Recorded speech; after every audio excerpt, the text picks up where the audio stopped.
2, 1. Cientista de chinelo, mais uma vez, aqui, daquele jeito. Sou o Jopets, tô aqui com o Guedb, o Josia, Jopets. Jopets.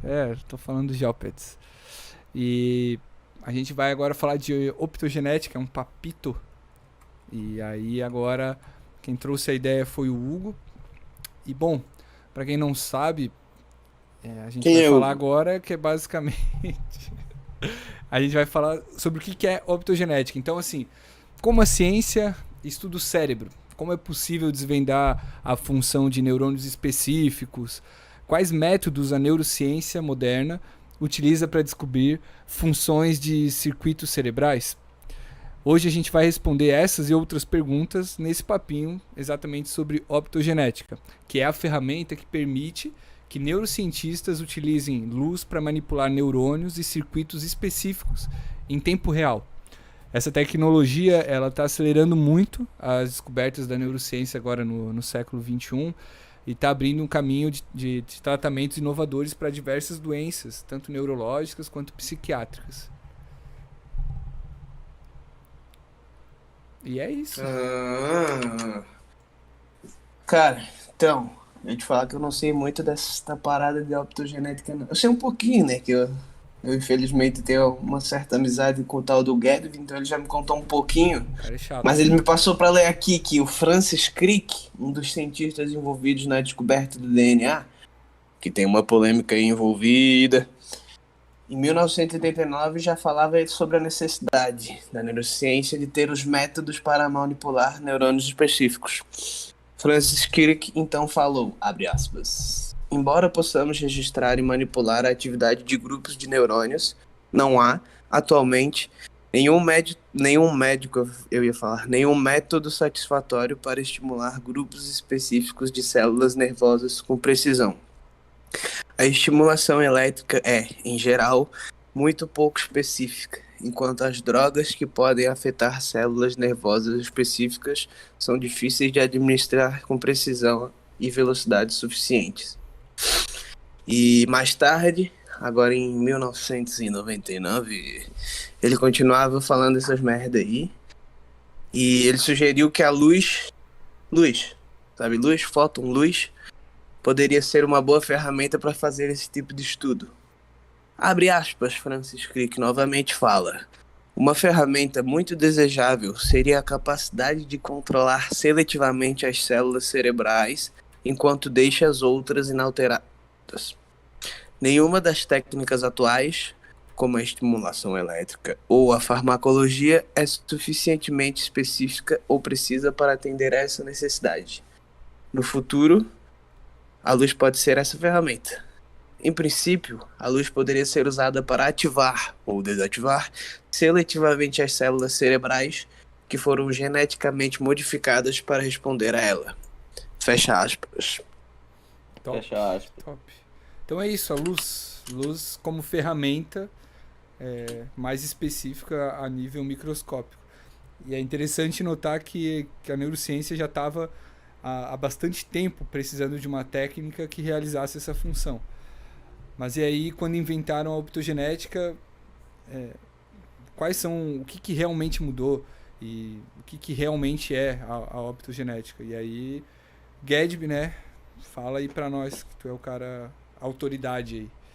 Então, vou usar Só lembrando que antes do Guedes começar a falar, que eu falei ali sobre treta do Francis Crick, sobre a descoberta do DNA e tal, é sobre quem realmente descobriu o DNA, que foi Rosalind Franklin. E dei uma pesquisada se quiser saber mais, mas é isso. A Rosalinda, famosa. Mas, cara, então é isso. Como né, o José estava lendo o negócio do Francis Crick, que é interessante que ele é um cientista muito, né, muito grande, assim, né? E né, ganhou Nobel por causa da parada lá, independente da treta. E aí, depois de passar um tempão estudando biologia molecular e genética, ele passou meio que para tentar estudar neurociência e tal. E ele, desde os anos 70, já tinha essa parada na cabeça de que assim, a gente precisa de técnicas melhores para estudar neurônios e tal. E como é que se desenvolve essa parada? Então, como o nome já sugere, né, a optogenética, ela usa opto, luz e genes, né, para fazer, né, manipular a atividade ali dos neurônios. Essa técnica foi desenvolvida em 2005, tá? Foi publicado, pelo menos, o primeiro artigo. Pesquisadores da Universidade de Stanford, liderados por um tal de Carl Diesroth, que é um cara que, pô, eu acredito que vai ganhar Nobel em algum momento aí, porque o bagulho é muito brabo. Então, Qual é o nome do ele cara? fala, cara, Carl Diesroth, tá? O bicho é muito brabo. O quê? O que tá rindo, José? Palhaço. Tu É, o nome é engraçado. é o Dicerote, entendeu? Agora, esse Sim. cara, ele fala, o bagulho é muito interessante, cara, porque ele fala que essa ideia de usar, enfim, o que eu vou falar agora, lhe veio à mente quando ele estava estudando bioquímica de algas, tá? As algas, elas contêm rodopsinas, que são proteínas de membrana que permitem que as células interajam com a luz, tá certo? E, né, como vocês devem imaginar, as algas, elas fazem fotossíntese, pelo menos boa parte delas, né? Faz fotossíntese, precisa interagir com a luz, papapá. Então, quando a luz incide sobre a proteína, ela permite que íons passem para dentro ou para fora da célula. E também, muitas algas utilizam isso como uma forma de detectar luz e se mover também em direção à luz, né? Para poder fazer mais fotossíntese e tudo mais. Então, quando tu tem, tipo, a rodopsina, que é um receptor, né? Voltando para nossa discussão de partes do corpo, né? Permitindo que os íons entrem, a alga consegue detectar a luz e usar os seus flagelos para se locomover em direção à luz. Por exemplo, uma das algas que faz isso, que é da onde eles tiraram a primeira rodopsina para fazer essa técnica, chama Chlamydomonas, tá? Que é uma alga verde. Tudo bem até aí? Tá fazendo sentido? Tá fazendo Então, sentido. ele pegou essa ideia de que as algas possuem essas Pouco. proteínas chamadas rodopsinas, tá ligado? Que respondem à luz. E aí, pra entender como que isso, tipo, essa parada de algas levou esse cara a pensar nessa parada, a gente tem que entender um pouco de como os neurônios são ativados, né? Isso se dá através do potencial de ação. Vocês estão ligados o que é potencial de ação? Sim. Né?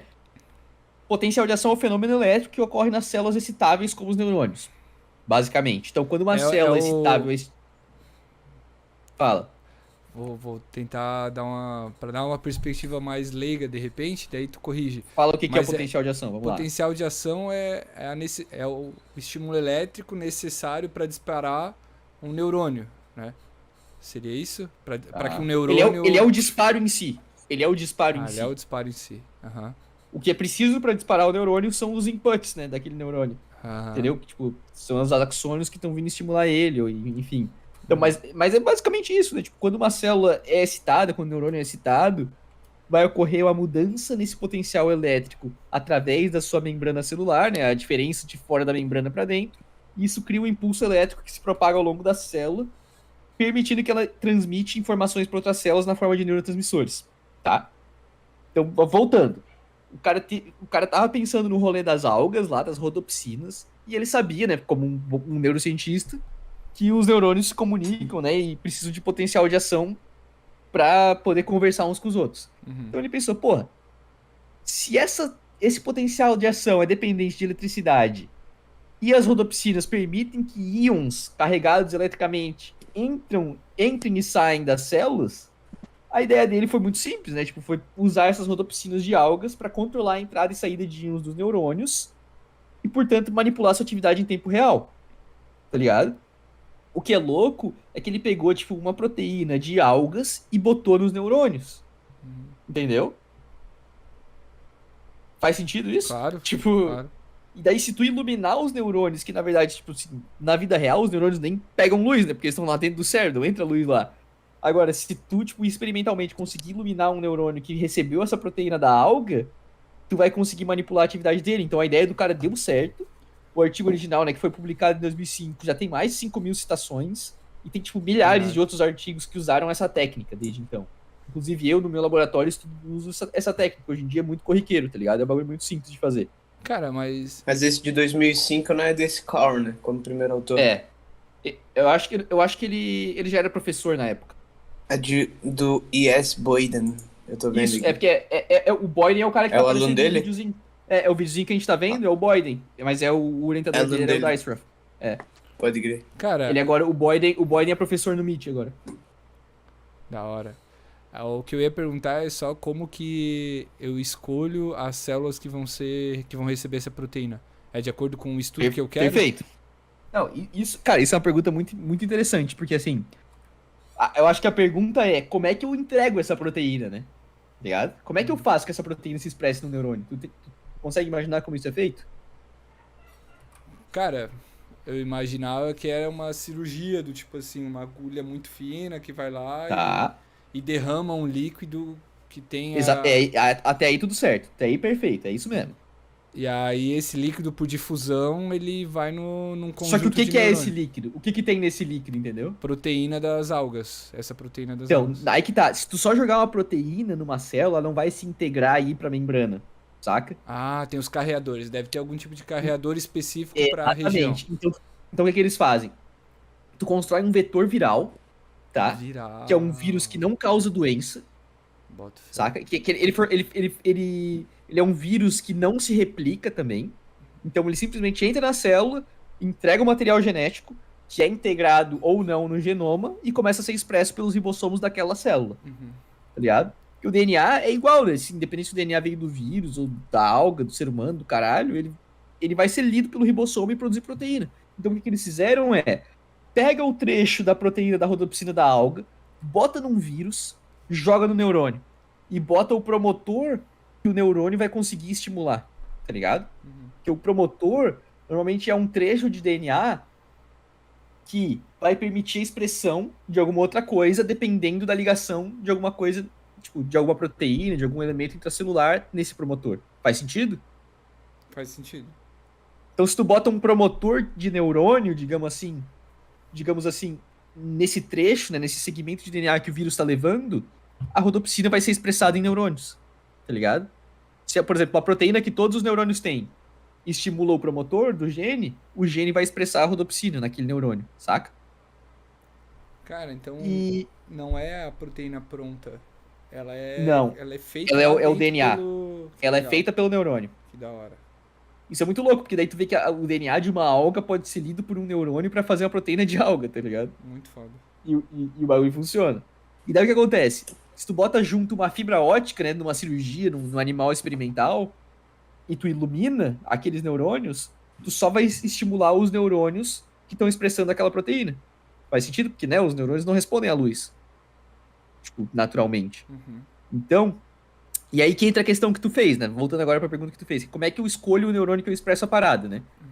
Digamos assim, eu tenho uma região do cérebro que eu tenho neurônios dopaminérgicos, neurônios glutamatérgicos, neurônios de serotonina e por aí vai. Eu sei, a gente sabe, né, que bioquimicamente cada um tem a sua assinatura, digamos assim, tá ligado? Cada tipo de neurônio expressa um conjunto de genes, proteínas e várias paradas diferente, que o torna, né, único. Tipo, assim, cada tipo de neurônio é diferente. Então, se eu quero fazer o meu vírus que está levando a rodopsina seja expresso num neurônio de noradrenalina, eu vou usar um promotor que só é ativado por componentes que estão nos neurônios de noradrenalina. Tá ligado? Aí, mesmo que o vírus esteja atingindo um monte de neurônio lá, ele só vai ser expresso naqueles neurônios que ativavam aquele promotor. Faz sentido isso? Faz sentido. Pode ser só promotor, não pode ser juiz só, apenas. Cara, aí que tem a questão também, que é o que eles trazem no paper lá, né? Que assim, tipo, se for o juiz ou o delegado ou o promotor, tu vai ter diferença na expressão da rodopsina, tá ligado? Uhum. Porque Entendi. normalmente o promotor, ele tá mais vinculado à execução da atividade penal ali, né? Boa. Entendi. Boa. Ah, metaforicamente Tá ainda aí. funcionou. Hoje em dia, tu que já passou por tudo isso, que eu conheço a tua história, irmão. Como é que é, qual que é a principal diferença entre essa mais nova técnica ou outros tipos como farmaco e essas paradas de estimulação Então, elétrica que já era feito há muito tempo? essa que é a pegada, né? Porque, tipo, quando tu usa, que nem o Crick, né? No próprio texto do Crick lá ele comentava, né? Que, tipo, coisas como estimulação elétrica ou farmacologia, quando tu vai lá, e que nem o Jopet estava sugerindo, né? Injeta um líquido ali no cérebro e afeta vários neurônios, tipo, ele vai afetar todos os neurônios que estão na região onde a droga se difundiu. Quando tu bota um eletrodo e estimula, né, uma região do cérebro, é a mesma coisa, tu estimula todos os neurônios que estão naquela região. Uhum. Só que a diferença da optogenética é, como tu tá usando um vetor viral dependente de um promotor para poder expressar o vírus, tu sabe que ele só vai expressar nos neurônios que tu quer, entendeu? Entendi. Saca? A ideia ali, tipo, vamos usar um exemplo lúdico aqui. Digamos que o neurônio daqui tem um delegado. Especificidade. Olha aqui, ó, deixa eu te falar. Digamos que o neurônio A tem um delegado, o neurônio B tem juiz, e o neurônio C tem o promotor, entendeu? Aham. Quando tu injetou o vírus só vai ser expresso no neurônio C, porque é ele que tem o promotor da parada. Não. Isso aí tá bagunçando aqui, ó. Tá bagunçando a minha cabeça. Pra mim ficou claro agora. Cara, mas eu quero saber, tipo, pra que a galera tem usado isso, então? Além disso que tu falou que é uma Tá. parte mais de pesquisa. Duas perguntas. O que tem usado, até na medicina, se isso já chegou na medicina, ou se ainda é a nível de pesquisa, né? E aí também, bom, primeiro essa, depois eu pergunto a outra, que é pra gente fechar daí. Então vamos lá. Medicina pode ser a nível de pesquisa também, né? Mas... Eu ia começar a resposta por aí, né? Que é tipo assim, pra que a medicina se desenvolva, né? A gente tem que entender como é que o corpo funciona certinho, né? Tipo, realmente, o cérebro, principalmente, que é, pô, o cérebro é a parte do corpo menos conhecida, assim, né? Tipo assim, em termos de como ele funciona e todas as conexões de neurônios, tipos de células e tudo mais. Então, assim, E não é por falta de estudo. não é por falta de. E assim, até 2005, né, que quando saiu esse estudo, a gente não tinha nenhuma técnica muito boa para tipo, conseguir individualizar projeções específicas de uma região para outra e estudar comportamentalmente, né, o bagulho em tempo real, usando uma técnica como essa. Então, agora, por exemplo, cara, nesses últimos 15, 20 anos aí de estudo usando isso, a gente deu um salto gigantesco na neurociência para entender como que, tipo assim, a projeção, sei lá, do córtex pré-frontal para o tronco encefálico atua em determinado tipo de situação. Antes se tu não souber isso, tipo, tu só fala das regiões como uma espécie de mapa frenológico. Já ouviu falar em frenologia? Cara, aquele que... Vocês já ouviram falar em frenologia? Eu já... Já. Vocês estão ligados que é aquele mapa que tinha desde, sei lá, 1600 e pouco, que é tipo assim, uma região do cérebro é essa função. Cada tá ligado? região uma função. Sim. Aham. Aqueles Sendo que- desenhozinhos, tipo, parece um mapa da América Isso, do Sul, é só que como no se- cérebro. Só que no cérebro, exatamente. Como, essa região do cérebro aqui é felicidade, essa região é memória. Hoje a gente sabe que, cara, o bagulho é muito mais complexo. Tipo, na real, a projeção dessa região para aquela controla esse aspecto da memória. A projeção da outra região para aquela outra, entendeu? E por aí vai.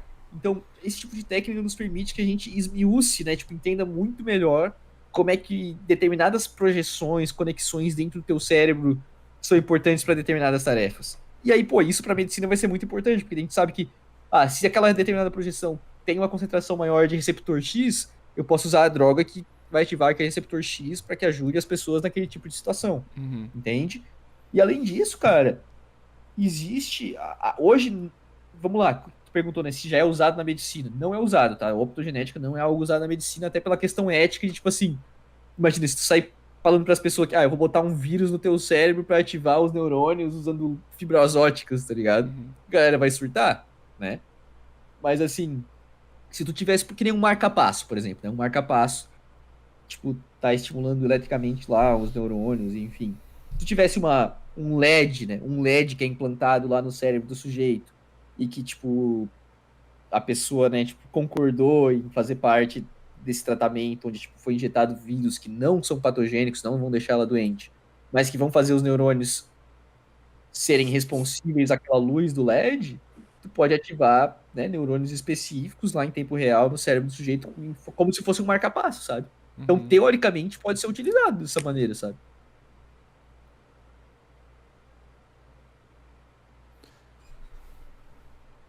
Respondi ainda tua não pergunta? Coisa linda. Mas ainda não Mas ainda não é. Não é. Aham. Mas teoricamente sim, né? Cara, interessante isso. Tu acha que vai levar muito tempo ainda pra isso aparecer? Cara, aí que tá. Eu acho que é uma questão muito mais ética do que científica, porque cientificamente a gente já tem, porque assim, já, é, já foi feito. Vamos lá. Os ratinhos, né, que a gente usa, eles têm uma similaridade genética com o ser humano de, sei lá, acho que quase 90%, né? Uhum. E já foi feito até em macacos, em primatas, tá ligado? A optogenética. De que forma que foi feito? Desse mesmo jeito que eu tô te falando, Ah. injetando vírus, botando fibras Sim, óticas, tá. controlando os neurônios em tempo real. Hum. Então, assim, ainda Mas não o que foi que feito o que que humanos. surtou, né? O que que surtiu? Mudou o comportamento dele lá? Sim, já tiveram efeitos. Porque aí que tá, tudo depende do comportamento que tu tá analisando, né? Por exemplo, eu sei que existe uma região do cérebro chamada amígdala que atua na resposta de medo. Um exemplo aqui. Se eu ativar, né, se eu hiperativar essa região optogeneticamente em um animal que tá numa tarefa de medo lá, ele vai ficar com mais medo. Uhum. Faz sentido? Se eu Claro. inibir optogeneticamente, que daí além da rodopsina inicial, existe um monte de outros canais iônicos que também respondem à luz que já foram colocados em vetores virais para serem usados. Então, vai ter vetores que inativam.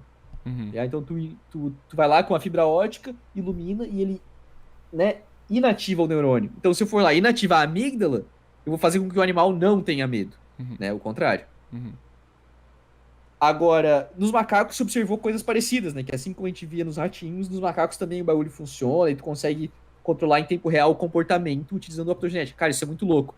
Tem um vídeo, inclusive, que a gente, se quiser, posso até achar depois pra gente. Que é assim, eles vão lá e estimulam o hipotálamo do animal, que é a região que controla o instinto de predação, digamos assim, tá ligado? Uhum. Então, eles botam um ratinho lá numa caixa que tem, sei lá, um pedaço de papel. Quando eles ativam aqueles neurônios, o ratinho começa a atacar o papel e tentar comer, tá ligado? Porque, tipo, aquele sistema do cérebro dele foi ativado, então, foda-se, eu vou atacar aquilo ali, Uhum. entendeu?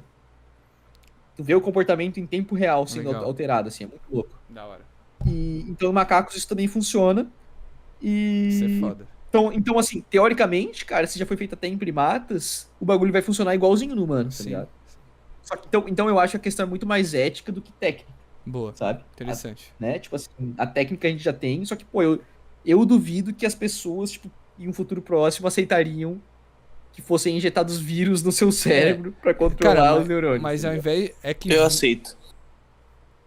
É que a. Precisar de voluntário pra tua pesquisa, eu aceito. Fechou, então. Cara, então, em paralelo até. Injetar vírus do Juzia, coisa linda. Porque o que se usa Eu botar um ebola. Vê se deixa de ser um pouco menos inteligente, né?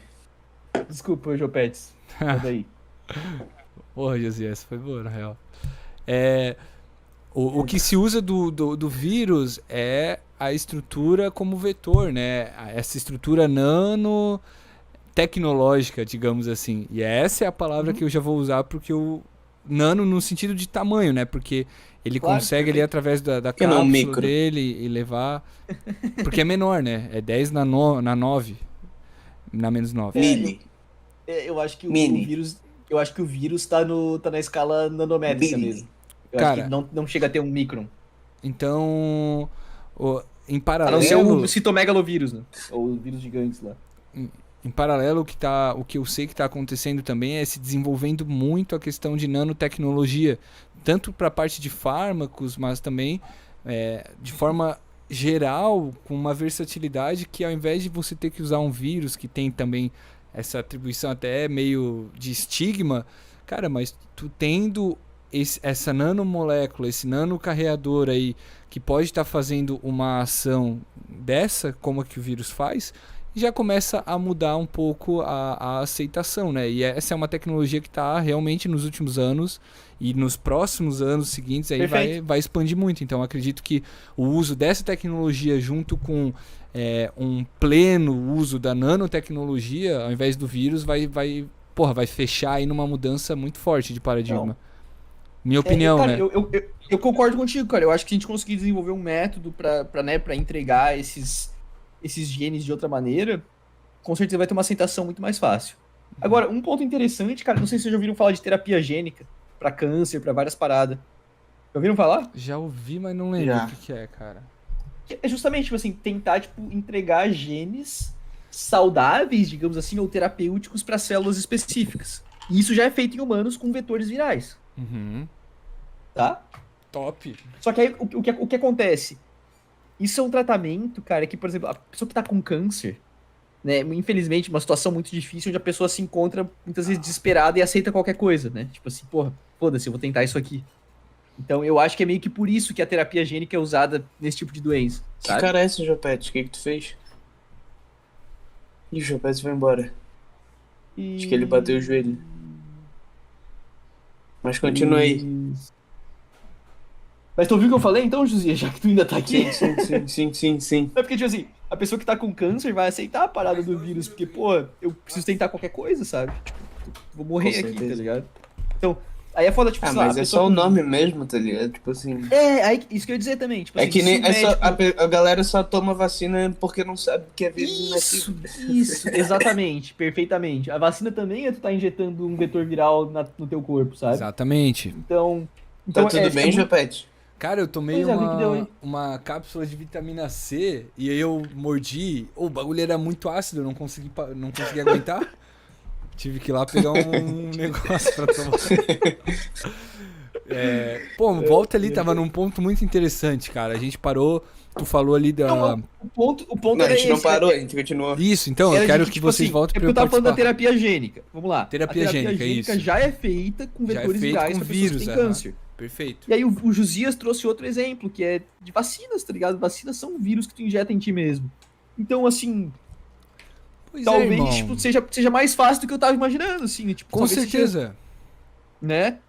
É só dar Então- um uso mais claro, eu acho, né? Mas Mas só Gente, porque vamos- são, pra fechar, são ó. dois dos. São dos dois nomes que forte, né? Que é a do vírus, que beleza, mas do cérebro também, né? O neurônio. É, tipo assim, pô, no Eu vou cérebro, meter injetar- vírus no teu cérebro, tio. tu vai injetar um Já vírus vem na um minha papo mente, de tá zumbi, ligado? já vem um papo de pandemia. É, Mas, cara, é entendeu? só fazer um rebranding aí, Agora- galera. É só Vírus fazer no um teu rebranding. pensamento. Tem que fazer um rebrand, tem que fazer um vírus do pensamento. Um vírus, Mas aqui, vírus das ideias.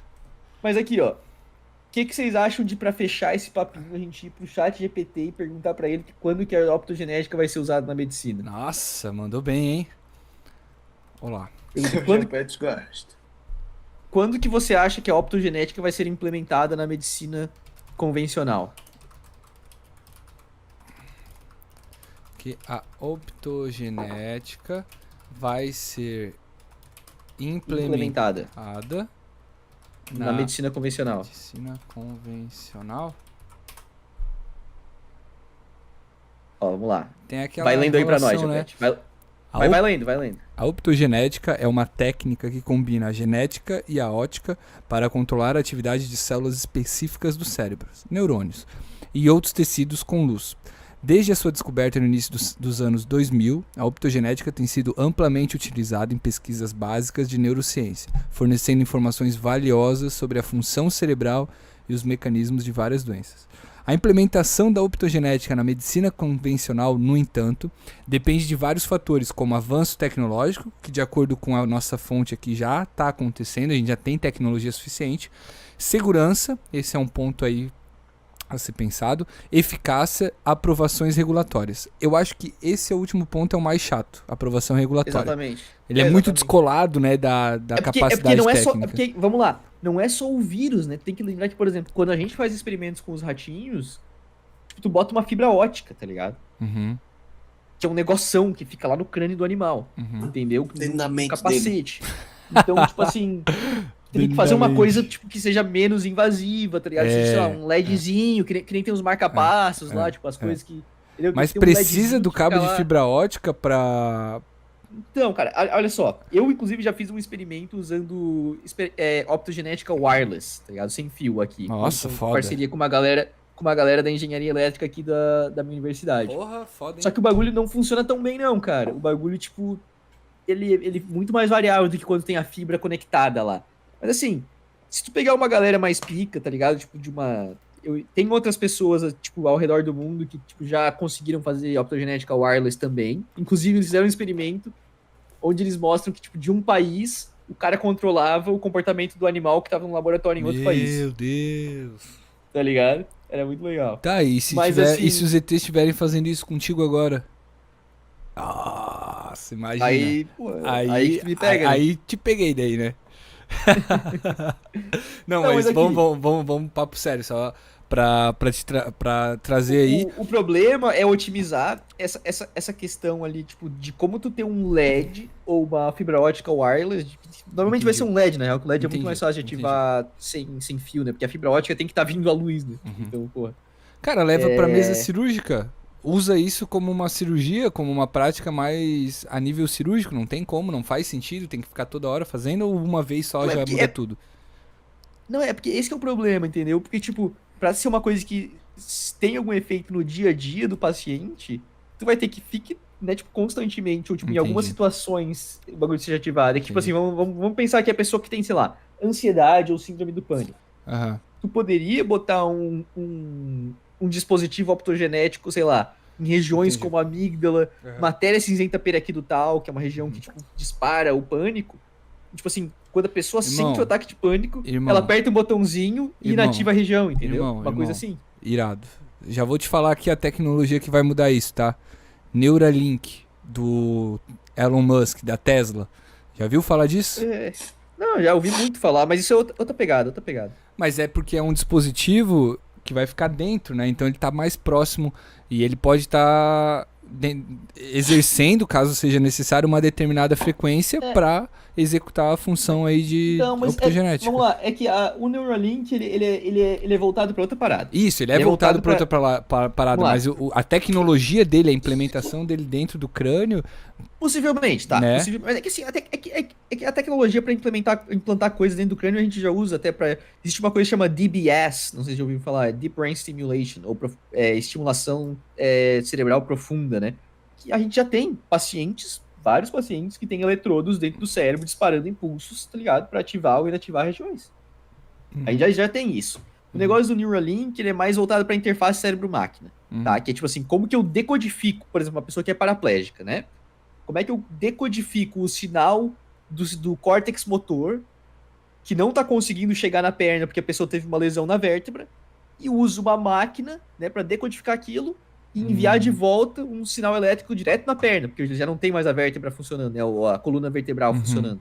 Entende? Então o Neuralink tá focado nisso. Legal. Boa. Mas sim, legal. Com certeza, né? Tipo, essas empresas que estão investindo nesse tipo de tecnologia vão ajudar no desenvolvimento dessas técnicas. Eu pensei só pela proximidade dele ter um sinal wireless ali, por exemplo, direto, né? Então já fica uma coisa que não tem tanta interferência. Não, verdade. A questão do sem fio, com certeza. Porque o problema é justamente, né, é conseguir entregar com a força suficiente, com a frequência correta, essas coisas sem fio, né? Você baixa um app para o seu E outra Neuralink. Outra coisa também. Um app da felicidade. Ah, que loucura. Um outro problema da implementação da optogenética é que o ChatGPT nem sabe aí, né? Porque é interessante o ChatGPT que, tipo assim, o ChatGPT sabe pouco sobre tudo, né? Mas quando tu vê um negócio que, tipo, tu bota um especialista, né, pra conversar com o ChatGPT, tu percebe que, tipo, ele, obviamente, né, como, porra, ele não é perfeito, né? Mas, assim, uma coisa que o ChatGPT não se ligou também é que, assim, os vírus que a gente usa na optogenética normalmente, a grande maioria deles, como eu falei no início, eles são não replicáveis. Que é uma questão de segurança também. É importante que tu não tenha um vírus que está se replicando infinitamente, né? O problema disso é, quando o vírus chega lá uma vez, expressa suas proteínas, e aí meio que morre, né? Não tem mais cópias virais, tem uma quantidade finita de proteínas que vai estar lá na membrana respondendo à luz, certo? Isso vai ser degradado ao longo do tempo. Entendeu? Então é uma coisa que dura alguns meses, provavelmente. Até que essas proteínas... É uma agulha de insulina. É uma agulha de opto. Como? Vai ser que nem uma agulha de insulina, tem que ficar uma agulha de opto no cérebro. Tu vai ter que injetar... A não ser que tu pode talvez inventar um mecanismo, que com certeza também já existe a tecnologia do biomol, mas tem que combinar. Eu posso talvez inventar? Tu pode, cara, confia no teu potencial. Não vou inventar nada, cara. Mas o que eu tô falando é aqui, ó, que tipo, se tu usar técnicas de biologia molecular pra manter o vírus se replicando apenas em células específicas pra que ele não se torne uma infecção generalizada... Muito mais difícil daí, eu acho. É outra pegada já também. É outro caminho, mas eu prefiro o caminho tecnológico, tá ligado? Porque, cara, tipo, é uma outra abordagem essa daí. O vírus, ele exerce funções a mais e aí tu vai ter que modular ele para exercer funções a menos. E a tecnologia, ela não tem a função e tu precisa dar a função para ela, entendeu o que eu quero dizer? É uma... Entendi. A nível criativo é Mas tu acha é que diferente. o negócio do vírus não é tecnologia? É uma tecnologia de biomol, né? Tipo, aí que tá. Não, ela é isso, ela é uma tecnologia, mas eu só tô dizendo que é uma outra abordagem. Uma como é que a gente... O Deletéria, não é problema deletéria, a gente tem que diminuir Sim, e a outra a sim. gente tem que Não, eu criar. entendo. Top-down Só que e a questão é, bottom-up. a gente já diminuiu a questão do vírus, né? Ou a gente já consegue fazer o vírus não se Sim. replicar e ficar naquele neurônio. Só que o problema é que quando a gente faz isso, ele leva uma cópia finita, né? Uma cópia X de receptores para ser expressos. Na real, o que ele faz é levar uma fita de DNA, né? Aí o DNA é expresso, aí quando acabou aquele DNA, ele não é expresso mais. Ponto. Depois de alguns meses, não vai mais ter DNA para ser expresso e fazer receptores. Como acontece sempre nas membranas, elas estão recicladas e aquele receptor não vai estar mais lá daqui a um tempo. O problema é, se tu quer fazer um implante crônico numa pessoa que tem depressão, que tem, né, síndrome do pânico e tudo mais, tu vai precisar que aquele vírus ou aquela fita de DNA continue sendo replicada naquele neurônio, entendeu? Então tem que ser um tipo de vírus que se integre ao DNA. Foda. E aí é foda. um pouco mais complexo do ponto de vista de engenharia genética, sabe? Mas enfim, isso tudo são coisas que a gente consegue, tá ligado? Consegue. Já- Consegue. A gente. Não, tipo assim, a gente consegue juntar técnicas que já existem pra remodelar a parada, pra levar isso pra medicina, entendeu? Uhum. Só que como tudo em medicina, né, tipo, é meio que Clínica. uma parada pra clínica, né? Exatamente, não pra questão de pesquisa, né? Mas assim, como tudo, até um fármaco mais básico, tipo, cara, quando acharam lá no laboratório tal que a molécula da planta X é boa pra aquilo, dá uns 15, 20 anos aí até virar, né, uma pesquisa clínica, mais uns 10 pra virar um remédio, entendeu? Uhum. É meio que por aí. Uhum. É, Então, aqui essa ela, aqui técnica, ela como é um fala. bagulho super complexo, Pode levar anos ou até décadas. Resposta exatamente. chata, né? Resposta meio chata. Mas só pra, Mas pra O famoso fechar tem aqui. que testar in vitro, as famosas células, tem que testar nos ratos, tem que testar nos beagles, tem que testar na pré-clínica, que é uma pesquisa com humanos já, mas geralmente nessas situações, como o Gabi falou de câncer, que talvez não tenha mais na jeito, verdade, alguma coisa assim. só uma pequena correção, isso já é pesquisa clínica, tá, Josia? Pesquisa pré-clínica é com animais. Então isso aí. Então como é que eu vou falar agora? Na clínica, pesquisa clínica. Uma pesquisa É clínica. tipo num teste Não, clínico, mas eu né? queria, Os testes eu clínicos. queria um nome pra esse ponto antes de ir pro Fase mais inicial do teste clínico. difundido. Mas então, são os testes clínicos. É quando tu vai pegar pacientes que, tipo assim, quando, por exemplo, tem um medicamento pra câncer, né? Tu vai começar testando nos pacientes terminais, tá ligado? Então, isso aí, isso aí já vai Na vários verdade, anos antes só pra me do que eu corrigir falei. aqui, né? Primeiro de tudo, tu vai testar num paciente saudável pra ver se o bagulho não faz mal, né? Mas sim, enfim, tem fase 1, fase 2, fase 3, os testes clínicos, por aí vai. Tá. Foda-se. Não estamos aqui também pra explicar teste clínico pra ninguém, Isso. não. Mas, cara, legal. Acho que já fechou aí o optogenética. Quer fazer alguma consideração final? Eu só tenho uma última dúvida. É caro fazer Fala. esse tipo de estudo? Fazer. É bastante caro. É? Bastante caro. Tipo assim, por exemplo, no Brasil, lá quando eu tava lá no laboratório, lá na UFSC, a gente tava tentando implementar meio que por conta, assim, tipo, todo o sistema. E, cara, é uma trabalheira fodida, velho. Se tu não compra as paradas tudo, tipo, já meio que prontinha, tá ligado? O vírus prontinho, a fibra ótica já no sisteminha, pá. Tu tem que fazer, tipo, vários esforços de, tipo, programação, ajeitar teus equipamentos, tipo, sabe? Então, tipo assim, é uma coisa de, assim, fazer um estudo de optogenética, assim, pra comprar os equipamentos, os vírus e tal, é coisa de talvez R$ 1.000.000, tá ligado? Uhum. Não é fácil. Que é uma coisa que os laboratórios do Brasil, tipo, a maioria não tem possibilidade, né? Uhum. Bom, da minha parte era isso. Então é isso, cara. Gostei do Da parte papo. de todo mundo, né? É interessante a parada. Interessante. Foi bom o papo. Fechou. Porra, fechou, né? Terminamos aí. Fechou. Galera, vou botar o sonzinho de fundo. A live também, fechou tudo. Fechou Fechou, tudo. Primeira live que não deu pau, hein? Que não deu pau. Em mais de um mês, né?